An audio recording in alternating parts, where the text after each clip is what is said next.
The document was already signed before I sat down. I knew that, but I still poured the tea anyway. I still smiled the way I always smiled, soft and polite, like nothing in the world could shake me. Because sometimes, haha, the most powerful thing a woman can do is let them believe they have already won. The room was quiet except for the clock on the wall and the tiny sound of my ring touching the cup as I set it down. My son was standing by the window, pretending not to look at me. My daughter-in-law kept checking her phone, acting bored, acting tired, acting like this was just another family meeting. But I could feel it in the air. Something had changed. Something had been changed, and the paper in front of them was not the same paper I had signed 2 nights ago, not even close. I looked at the new pages, the fresh ink, the neat little signatures at the bottom, and my chest tightened so slowly it almost felt calm. Almost, you wanted me to come, I said, my voice steady, even gentle. My son nodded too quickly. It's just simpler this way, Mom. We already explained it. Explained it. That word hit harder than a slap. Because 10 years ago, when my husband was alive, this same son used to hold my hand in the hospital and whisper, "Don't worry, Mom, I'll take care of everything." And I believed him. Oh, I believed him with all the love in my heart. I raised him after his father died. I sold my jewelry to pay his college fees. I skipped meals so he could have second helpings. I wore the same winter coat for 6 years so he could buy his first car. I gave him everything I had, and I never once asked for thanks. I just wanted him to become a good man. But now he could not even look at me in the eyes while asking me to sign away the last piece of my life. My fingers moved slowly across the table. The old scar on my wrist ached, the one from the night I had fallen in the kitchen after carrying too many grocery bags by myself because no one came to help. I remembered that night now with a strange, bitter clarity. I had been alone then too, and maybe I had been alone for a long time without admitting it. My daughter-in-law finally spoke, her voice sweet in that fake way sweet voices can be. "It's better for everyone, Mrs. Carter. This protects the family." Protects the family? No, it protected them. That was the truth sitting right there in front of me, hiding under legal language and polite smiles. I lifted my eyes from the paper and looked at the three of them one by one. My son, his wife, the lawyer. None of them noticed that my hand was no longer shaking. None of them noticed that I had already seen the altered line buried in the middle of page 3. The line that changed everything, the line they thought I would never catch, and when I finally spoke, I smiled at them like a tired old woman who had no power left at all. "Before I sign anything," I said softly, "tell me who told you I would not read it." Nobody answered me at first. That was the funny part. 3 grown adults sitting in a warm office with polished wooden shelves and expensive watches, and suddenly the room felt too small for any of them to breathe. My son cleared his throat and forced out a little laugh. "Mom, come on, nobody said that," but his voice cracked at the end just a little, enough for me to hear it, enough for a mother to know. I leaned back slowly in the chair and folded my hands in my lap. Calm, too calm. The lawyer reached for the papers almost immediately, like he wanted to guide the conversation away from danger. "Mrs. Carter," he said carefully, "these are only small adjustments to make the estate process easier." Easier, another pretty word. People always hide ugly things inside pretty words. Easier meant removing my name from the house. Easier meant transferring control of my husband's savings account to my son before I was even gone. Easier meant I would become a guest in the home I spent 32 years paying for. I looked down at the document again, then over at the family photo sitting on the shelf behind the lawyer's desk. My husband's smile in that picture almost hurt to look at. God, Richard would have hated this. He used to tell me when people get desperate, Alina, they stop sounding like themselves. And that was exactly what was happening now. My son suddenly started talking too much, too fast. "Look, the taxes are complicated and Amanda thought," I asked quietly. My daughter-in-law straightened immediately. "I'm only trying to help." Help, another word that meant something else. I nodded slowly, almost sadly. "Of course you are." The silence that followed stretched long enough to make everyone uncomfortable. I could hear the ticking clock again. Tick, tick, tick. Funny how loud clocks become when lies enter a room. Then I did something none of them expected. I pushed the papers back toward the lawyer and smiled gently. "I think I need my glasses," I said. My son relaxed instantly. I watched the relief wash over his face so quickly it almost made me sick. He really thought age had made me blind, not just my eyes, my judgment too. "I can read it to you if you want," Amanda offered, too quickly again. There it was, the panic hiding under politeness. "No," I said softly. "I'd rather read it myself." I opened my purse slowly, carefully, buying myself time, and that was when my fingers touched the small envelope hidden inside, the envelope none of them knew about. The one Richard had given me 6 months before he died. My heartbeat slowed instead of racing. Strange, huh? You would think betrayal makes your heart explode, but sometimes betrayal makes you very, very still. Because deep down, part of you already knew. My son sat down across from me now, leaning forward like he wanted to fix this before it broke completely. Mom, he said quietly, you know we love you. Sigh, there it was. The sentence people use when they are about to take something from you. I stared at him for a long moment, searching for the little boy who used to run into my arms after school. The boy who cried when his goldfish died. The boy who once told me he would never let me grow old alone. Where had he gone? Or maybe this was who he had always been when life became difficult enough. My fingers tightened around the envelope inside my purse. Richard's handwriting was still on the front, only open if they force your hand. At the time, I thought he was being dramatic. Now I realized he had simply known his son better than I did. And as the lawyer slid the pen closer to me across the table, I finally understood something terrifying. They had not invited me here to discuss the will. They had invited me here to end my place in the family forever. I kept staring at the pen on the table like it was something alive. Funny, isn't it? A tiny little thing, black ink, silver clip, but sometimes one signature can erase an entire life. My son pushed it a little closer toward me. Not aggressively, no, that would have been easier to hate. He did it gently, almost nervously, like he still wanted to believe he was a good man while doing a terrible thing. Mom, he said quietly, we're only trying to make sure everything stays secure. Secure, another careful word, another lie dressed nicely. I nodded slowly, then looked down at my hands. Old hands, thin skin, veins showing now. Hands that had packed his school lunches for years. Hands that held his forehead during fevers. Hands that buried his father. And now those same hands were expected to quietly surrender the last proof that my life had mattered. Haha, life has a cruel sense of humor sometimes. My daughter-in-law crossed her legs and leaned back in her chair, trying to look relaxed again, but I noticed the tiny movement of her fingers tapping against her knee. Nervous, good. Let her be nervous. We can't keep delaying this, she said softly. The bank needs updated records. I looked at her carefully. Amanda always spoke like someone reading lines from a script, perfect tone, perfect smile. But her eyes never matched her voice. Never. The first time I met her, she hugged me too long and called me Mom before dinner was even served. Richard noticed it immediately afterward. He leaned toward me that night and whispered, that girl studies people before she speaks to them. I laughed at him back then. I thought he was being unfair. God, I wish he had been. The lawyer adjusted his glasses and cleared his throat again. Mrs. Carter, if you'd like, I can summarize the changes. No, I replied calmly. I already saw the important one. That got their attention fast. My son froze. Amanda stopped tapping her knee. Even the lawyer blinked harder than normal. I slid page 3 out slowly and tapped the paragraph with one finger. This part. Nobody spoke, not one word. The original document said the house remained under my ownership until my death, I continued softly. This version transfers residential authority immediately. I looked up at my son. Immediately, his face lost color so fast it frightened me a little. Mom, listen. No, I said, still calm, too calm. You listen? The room went silent again. Outside the office window, rain had started falling against the glass. Soft at first, then harder. I could feel my heartbeat in my throat now, but I refused to let them see it. You changed the will before bringing me here. My son rubbed his forehead hard. It's not like that. Then tell me what it's like. He opened his mouth, then closed it again. Because there was no version of this story that made him look innocent, Amanda finally jumped in. You're twisting this emotionally. Emotionally. That word almost made me laugh out loud, as if emotions were the problem here, not greed. Not betrayal, not manipulation, just emotions. You know what's emotional, I whispered, watching your own child prepare for your death while you're still sitting in front of him. My son looked down instantly. Shame, finally a little shame. But not enough, not nearly enough. I slowly opened my purse again and pulled out the envelope Richard had left me. The second it touched the table, something changed in my son's face. Fear, real fear this time.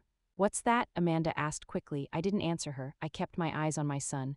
Your father gave this to me before he died, I said quietly. He told me only to open it if someday you stopped being my son. My son's lips parted slightly.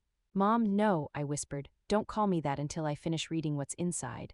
And for the first time since I entered that office, nobody moved at all. My fingers trembled slightly as I opened the envelope, but not from fear anymore. No, fear had already passed. This feeling was colder than fear. It was the moment your heart finally accepts what your mind has been trying to deny for years. The paper inside was folded neatly, Richard's handwriting still strong and steady across the front. Just seeing it made my chest ache. God, I missed him. I missed the way he could walk into a room and instantly know when something felt wrong. I missed the way he looked at me during difficult moments, like we were always on the same team no matter what happened. And now I was sitting here alone, surrounded by people pretending to be family while trying to quietly erase me from my own life.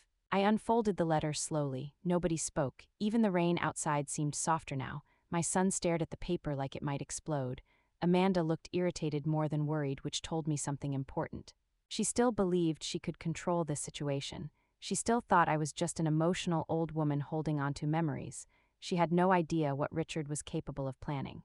Elinor, the letter began, if you are reading this, then something inside this family has broken. My throat tightened instantly. Richard always wrote exactly the way he spoke. Simple, direct, honest. I kept reading aloud, my voice quieter now. I pray I am wrong, but if our son ever asks you to surrender your home while you are still alive, then listen carefully to me now. Do not sign anything until you check the safety deposit file under your name. The lawyer suddenly sat straighter. Amanda frowned immediately, but my son looked like all the blood had drained from his body. Ah, there it was. He knew something. Mom, he interrupted quickly, this doesn't have to become dramatic. I slowly lowered the letter and looked directly at him. Your father prepared for this. No, he snapped too fast. He didn't. Silence, heavy silence.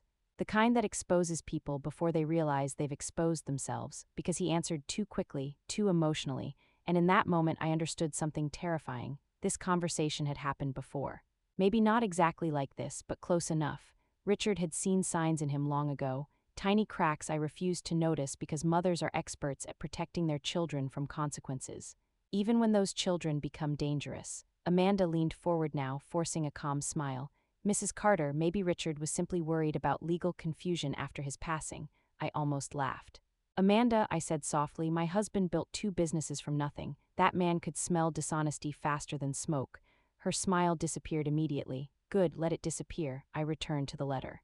If you discover they altered the agreement without your full consent, I continued reading, then there is one final thing you must know. The original will was never the only will. The room froze, completely froze. Even the lawyer looked confused now. My son stood up so suddenly his chair scraped hard across the floor. That's enough. His voice came out sharper than before, colder. The mask was slipping now, finally slipping. I looked up at him slowly. Sit down, Mom, sit down, and somehow he did. Maybe because for the first time in years I sounded like his mother again instead of an old woman he could pressure into silence. My hands tightened around the letter. I could feel my heartbeat thudding harder now, not from weakness, from realization. Richard knew. He knew something was coming long before he died.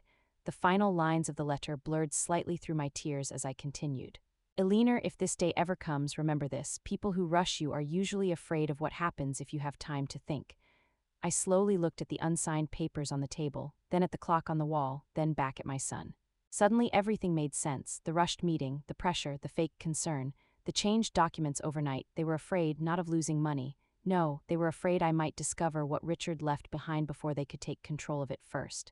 And when my son quietly whispered, "What exactly did Dad tell you?" I realized something that made my stomach turn cold. He wasn't asking out of curiosity anymore. He was asking out of panic. I did not answer him right away. Sometimes silence tells people more than words ever could. My son sat there staring at me, waiting, almost holding his breath, and for the first time since this meeting began, I could see fear overpowering control. Real fear, the kind that crawls into someone's chest when they realize the story is no longer going the way they planned. I folded Richard's letter carefully and placed it back inside the envelope. Slow, calm, deliberate. Every tiny movement made the room tighter. Amanda finally broke first. "This is getting ridiculous," she said sharply. Ah, there it was. The sweetness was completely gone now. "Nobody is trying to hurt you." I looked at her for a long moment. "Then why was the document changed after I already signed the original?" She opened her mouth instantly, but no answer came out, because there wasn't one. My son rubbed both hands over his face and sighed heavily. "Mom, please. We're under pressure financially right now." Financially, there it was, the truth finally slipping through the cracks. Not concern, not protection, money, always money. I leaned back slowly and studied him, really studied him. The dark circles under his eyes, the expensive watch that looked newer than last month, the nervous tapping of his foot, and suddenly memories started connecting in my head like broken pieces finding each other again. The second mortgage he claimed was temporary. The late-night arguments I overheard between him and Amanda in the kitchen. The phone calls that stopped the second I walked into the room. Even last Christmas, last Christmas Amanda kept asking strange questions about the house deed while pretending she was helping organize paperwork. God, it had been happening for longer than I realized. "How bad is it?" I asked quietly. My son looked up fast. "What? The debt?" His jaw tightened immediately. Amanda answered before he could. "It's private." I nodded slowly. "But stealing from me isn't private." Her face hardened completely after that, no pretending now, no warmth, just irritation.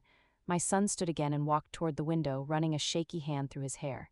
"You don't understand," he muttered. "No," I whispered, "I understand perfectly." and I did more than he realized. I understood that desperation changes people slowly first, then all at once. I understood that shame makes people cruel because cruelty feels easier than admitting failure. But most painfully, I understood that my son had probably convinced himself this was justified. That somehow I owed him this house because he was struggling. People sleep better at night when they rename greed as survival. The lawyer finally spoke again, carefully choosing every word now. Mrs. Carter, perhaps we should pause this meeting. Smart man, he sensed danger, but Amanda immediately shook her head. No, we finish this today. That sentence hung in the air like poison. We finish this today, not discuss, not review. Finish? Even my son looked uncomfortable hearing it said out loud. I slowly turned toward her. Why the rush? Amanda crossed her arms. Because dragging things out creates problems. What problems? She hesitated. Tiny mistake. Tiny beautiful mistake. Then my son spoke quietly from the window without turning around. Because the bank starts foreclosure proceedings Monday. Silence, dead silence. Amanda closed her eyes instantly like she wanted to stop the words from existing. But it was too late. I felt my stomach drop. Foreclosure. Oh God, it was worse than I thought, much worse. My son finally turned toward me again, eyes red now, voice cracking under pressure. I tried fixing it myself. There he was for 1 second, my little boy, lost, terrified, ashamed. I thought I could recover the business losses before you found out. His breathing became uneven. Then the loans stacked up, and Amanda said, he stopped suddenly. Amanda's face turned sharp as glass. Don't do that. Do what? He snapped back. Tell the truth. The room exploded into tension so thick it almost felt physical. And right there, watching them turn against each other, I realized something awful. This was no longer just about a will. This family had been rotting quietly for years, and somehow I had been the last person to notice.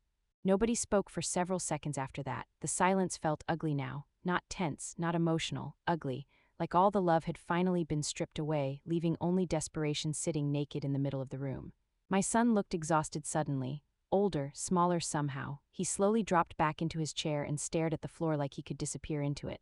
Amanda, meanwhile, looked furious that the truth had slipped out at all.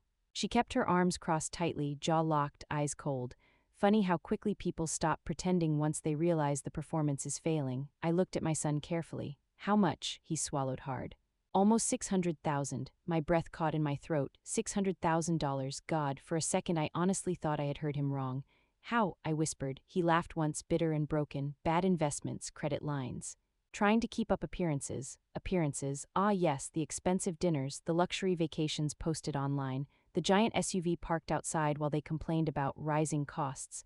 I remembered all of it now. Every polished photo hiding panic underneath. Amanda finally stepped forward again, voice sharp with frustration. We wouldn't even be in this position if you had agreed earlier. I turned toward her slowly. Excuse me, she exhaled hard like she had been holding this inside for years. You've been sitting on a house worth millions while we struggle. There it was, the real resentment, not hidden anymore. We're family, she continued. What's the point of all that money if you won't help your own son? I stared at her in disbelief. Help, help, my chest burned suddenly. I already helped him, I said quietly. For 38 years, my voice shook now despite trying to control it. I paid for his education, I helped with your wedding, I gave you money for your first apartment. I watched your children for free while you built your careers. Tears filled my eyes before I could stop them. Do you know how many nights I sat alone in that house waiting for one phone call? My son finally looked up, guilt flooding his face. But Amanda didn't soften at all. That's what parents do. That sentence hit harder than anything else because she truly believed it. She believed sacrifice was automatic, endless, required. Like mothers were machines designed to give until nothing remained. I looked down at my hands again because suddenly I couldn't bear looking at either of them. Richard used to warn me about this too. Don't make your whole life about being needed, he once told me. Some people stop loving you and start expecting you. Back then I thought he was cynical. Now I understood he was terrified for me.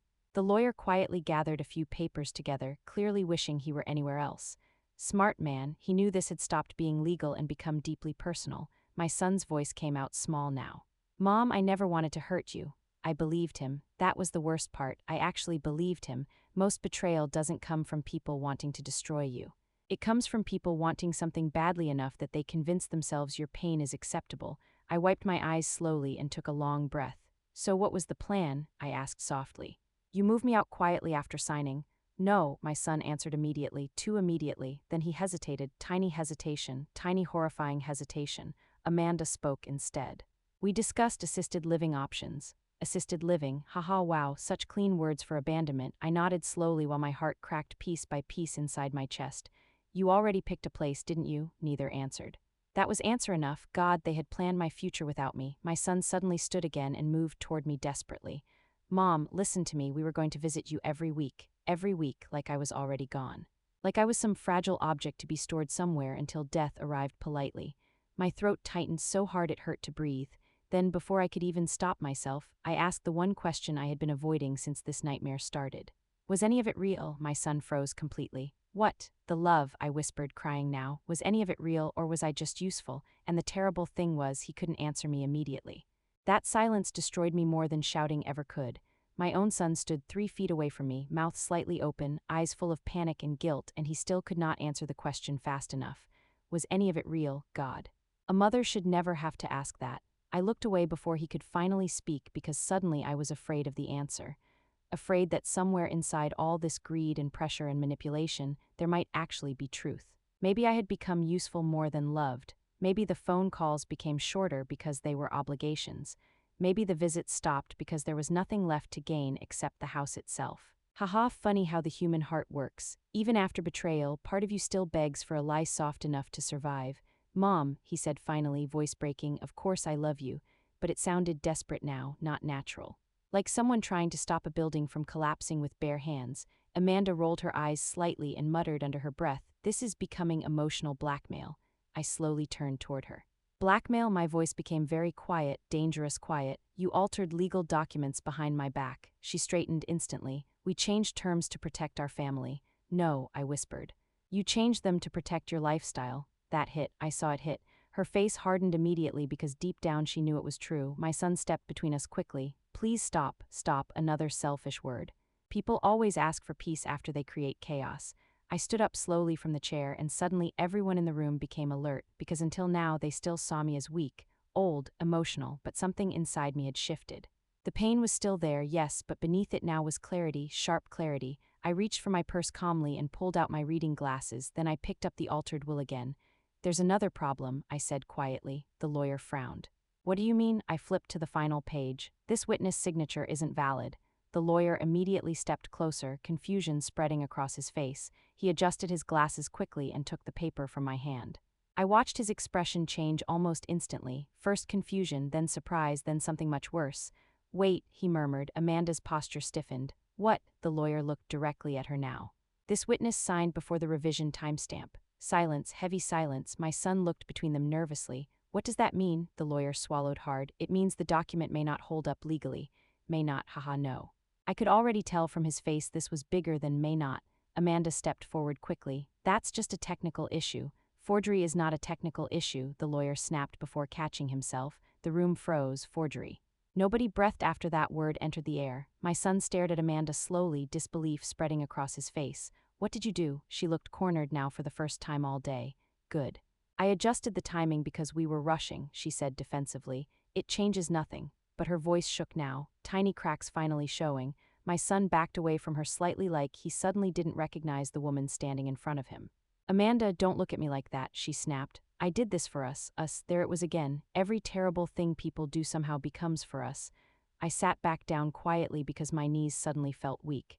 The room had completely changed now. This wasn't just betrayal anymore. This was panic, real panic. The lawyer looked furious. Amanda looked trapped. My son looked shattered. And me, I felt strangely calm. Because for the first time since walking into this office, I wasn't the weakest person in the room anymore. Then the lawyer slowly closed the folder and looked directly at me. Mrs. Carter, he said carefully, I strongly advise you not to sign anything today. Amanda's face went pale instantly, and that was the exact moment I realized something terrifying. They weren't just afraid of losing the house anymore. They were afraid of what would happen if the truth reached the police first. Amanda stood completely still after that. Pale, silent, cornered, the confident woman who walked into this office earlier acting like she controlled everything was suddenly gone. Now she looked like someone desperately calculating escape routes inside her own head. My son kept staring at her in disbelief, like his brain was struggling to connect the woman he married with the woman standing in front of him now. Tell me he's wrong, he whispered. Amanda looked at him sharply. Lower your voice. Tell me he's wrong. His voice cracked harder this time. The lawyer stepped back from the table and removed his glasses slowly, rubbing his forehead like he already regretted being involved in any of this. I think this meeting should end immediately. Smart man, very smart, but Amanda suddenly snapped. No, the word came out fast, desperate, angry. She looked directly at me now. You don't understand what's at stake. I stared back at her quietly. Then explain it. For a second I thought she wouldn't, then something inside her broke, maybe pressure, maybe fear, maybe exhaustion from holding up lies too long. The bank isn't the only problem, she admitted softly. My son turned toward her slowly. What? She swallowed hard. I used the house projections as collateral. The room went dead silent again. Even the rain outside seemed to stop. You what? My son whispered. Amanda's breathing became uneven now. I thought the transfer would happen before anyone checked the paperwork. My chest tightened painfully. Oh God, this was bigger than debt, much bigger. The lawyer looked genuinely alarmed now. Mrs. Carter was never authorized to be used as collateral leverage. Amanda snapped back instantly. It was temporary, temporary, another dangerous word people use right before disaster. My son looked physically sick now. You said we only had loans. Because you panic every time things get difficult, she shouted back. I was trying to fix it, and suddenly they were no longer hiding anything. Years of resentment started spilling out right there in front of me. My son paced across the room, hands shaking violently now. Fix it, you forged documents. For US, she screamed. Everything I did was for us. I closed my eyes for a second because hearing them tear each other apart felt strangely heartbreaking. Not satisfying, just sad. This was the family I spent my whole life protecting. And now it looked like strangers destroying each other over numbers on paper. Then my son said something quietly that changed everything. Did you ever even care about my mother? Amanda froze. Tiny pause, tiny horrifying pause. I saw the answer before she even spoke. That's not fair, but she never actually said yes. God, my son noticed it too. You could see the realization spreading across his face like poison. Every holiday, every smile, every fake concern. Suddenly he was replaying years of memories with completely different eyes. He looked at me then, and for the first time all day I saw pure shame, not defensive shame, not angry shame, real shame. The kind that crushes a person from the inside. Mom, he whispered, almost like a child again. That voice nearly broke me, because underneath all this mess he was still my son. Still the little boy who once climbed into my bed during thunderstorms. Still the little boy who cried when I left him at kindergarten. Love doesn't disappear just because someone disappoints you. That's the cruel part. Sometimes love survives even when trust dies completely. My son suddenly turned toward the lawyer. Can this be fixed? The lawyer hesitated carefully. Legally, maybe. Criminally, I don't know. Amanda's eyes widened instantly. Criminally, forgery involving estate documents can become serious very quickly. Serious? No, it was worse than serious. I could finally see it now. Amanda wasn't just desperate to save money. She was desperate to avoid consequences, real consequences. My son backed away from her slowly, horror spreading across his face. How long? He asked quietly. How long have you been planning this? Amanda started crying suddenly. Real crying this time, messy, panicked. I didn't know what else to do. And right there, watching her fall apart in front of us, I realized something painful. Nobody in this room was evil in the way movies make evil look. They were just weak people making selfish decisions one small step at a time, until suddenly they crossed lines they could never uncross. Then Amanda looked directly at me through tears and whispered the one sentence I never expected to hear. If you go to the police, we lose everything. I stared at her for a long time after she said that. We lose everything. Funny, isn't it? Because the whole day had been about them trying to take everything from me, and now suddenly they were terrified of losing their own lives in return. Amanda sat down hard in her chair and covered her face with both hands, crying openly now. Not graceful crying, not movie crying, real panic, real fear. My son looked completely broken beside her, like someone had ripped the floor out from under him. The lawyer stayed silent, wisely silent, because there was nothing left to say that could clean this up. I slowly stood and walked toward the window. The rain outside had become heavier, sliding down the glass in long gray streaks. For a moment nobody moved behind me. I could hear Amanda sobbing softly. I could hear my son breathing unevenly, and somewhere underneath all of it, I could hear my own heart asking the same terrible question again and again. How did we get here? I rested one hand against the cold window and closed my eyes. Suddenly I remembered a night almost 20 years ago. My son was maybe 16 then. He had crashed Richard's car after sneaking out with friends. He came home terrified, crying, convinced his father would hate him forever, but Richard didn't yell. He sat him down at the kitchen table and said something I never forgot. A mistake becomes a tragedy when you lie after it. Back then our son promised he understood. God, maybe he meant it too. Maybe nobody plans to become this person. Maybe life pushes people slowly until survival starts sounding more important than morality. I turned back toward them quietly. Amanda looked up first, mascara running down her face now, all the perfection finally gone. Please, she whispered, please don't destroy us, destroy us. The words almost made me laugh from exhaustion. You already destroyed something, I said softly. My son lowered his head immediately. He knew exactly what I meant, trust. Family, home, once those things crack, they never fit together the same way again. The lawyer finally spoke carefully. Mrs. Carter, legally you have every right to report this. Every right, yes, I did, I could call the police. I could press charges, I could protect myself completely. Part of me even wanted to, because betrayal deserves consequences, doesn't it? But then I looked at my son again, really looked at him.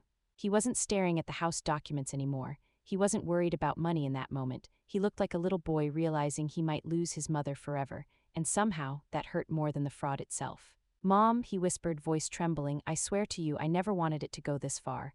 Tears burned behind my eyes again. Then why didn't you stop it? He opened his mouth, but no words came. Because weakness has no satisfying explanation. Sometimes people don't stop terrible things because stopping them would require courage they simply do not have. Amanda suddenly stood and walked toward me carefully, like approaching someone standing near a cliff edge.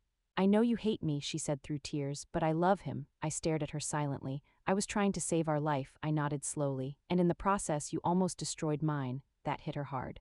I saw it in her face instantly. For the first time all day, she truly understood what she had done beyond paperwork and money. She had made an old woman feel disposable, replaceable. Like a problem to manage instead of a human being to love. The room became quiet again, heavy quiet, then my son said something so softly I almost didn't hear it. Dad was right about me. My heart cracked all over again. No, I whispered immediately. Your father saw your weakness, not your future. My son looked up slowly, tears running down his face now. After everything I did, how can you still defend me? I took a long breath, trying not to fall apart completely myself. Because you're still my son. Silence, pure silence. Amanda started crying harder after hearing that. Even the lawyer looked away awkwardly, giving us privacy inside the pain. Then I walked back to the table, picked up the altered will, and tore it clean in half. Nobody moved, nobody breathed. The sound of paper ripping through that quiet room felt louder than thunder. I dropped the torn pieces onto the table slowly and looked directly at both of them. Now, I whispered, we're going to decide whether this family deserves one final chance. Nobody spoke after that. The torn pieces of the will lay scattered across the table like the remains of something already dead. My son stared at them with red, swollen eyes, while Amanda sat frozen in her chair, still crying quietly into her hands. Even the lawyer stayed completely silent now, because this had stopped being about legal documents a long time ago. This was about whether broken people could still find their way back to each other after crossing lines that should never have been crossed. I slowly sat down again, suddenly exhausted in a way sleep could never fix. Listen carefully, I said softly. My voice barely rose above the rain outside. I am not saving you from consequences because you manipulated me. I'm doing it because I refuse to let this family bury itself in shame forever. My son covered his face instantly and started crying harder, real crying, the kind people do when guilt finally crushes them completely. I'm sorry, he whispered over and over again. Mom, God, I'm so sorry. Hearing that nearly broke me, because part of me had waited all day for those words, not to feel powerful.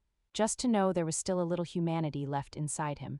Amanda wiped her face quickly and looked at me with disbelief. You're not calling the police? I looked directly at her. No, her entire body seemed to collapse with relief, but before either of them could speak again, I raised my hand slightly. That does not mean you escaped this. Their faces changed immediately. Good. They needed to understand forgiveness is not the same thing as pretending nothing happened. First, I continued calmly, every financial account connected to my property ends today. Amanda lowered her eyes instantly.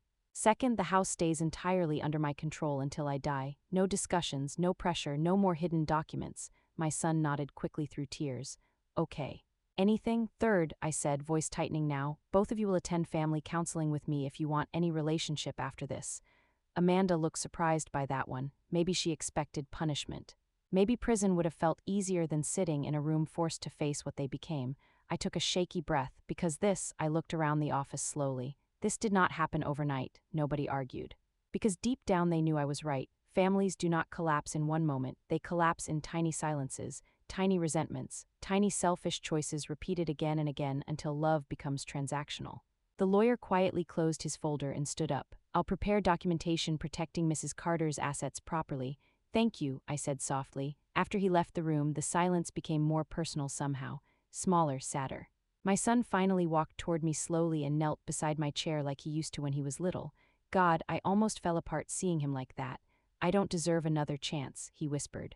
Tears slipped down my face again before I could stop them. Probably not, I admitted honestly, but parents love their children long after disappointment enters the room. He grabbed my hand carefully, almost afraid I would pull away. I didn't because despite everything, he was still the boy I once carried through fevers and nightmares. Love does not disappear cleanly. That's what makes betrayal hurt so much. Amanda stepped closer too, quieter now, humbled in a way I had never seen before. I truly am sorry, she whispered. I stopped seeing you as a person, I only saw problems. I nodded slowly. And someday, if you're not careful, life will do the same thing to you. That hit her hard enough to make her cry again. We stayed there for a while after that, nobody pretending anymore, nobody performing. Just three damaged people sitting inside the consequences of their choices. And as I looked at my son holding my trembling hand, I realized something important. Forgiveness is not forgetting what happened. No, forgiveness is deciding the pain will not become the final chapter of the story. If you've ever been betrayed by someone you loved, sigh, then maybe you understand how heavy that choice can feel, and maybe this story was for you too. You can subscribe only if it feels right, and if this story touched something inside your heart, leave a comment below. Sometimes strangers understand our pain better than family ever could.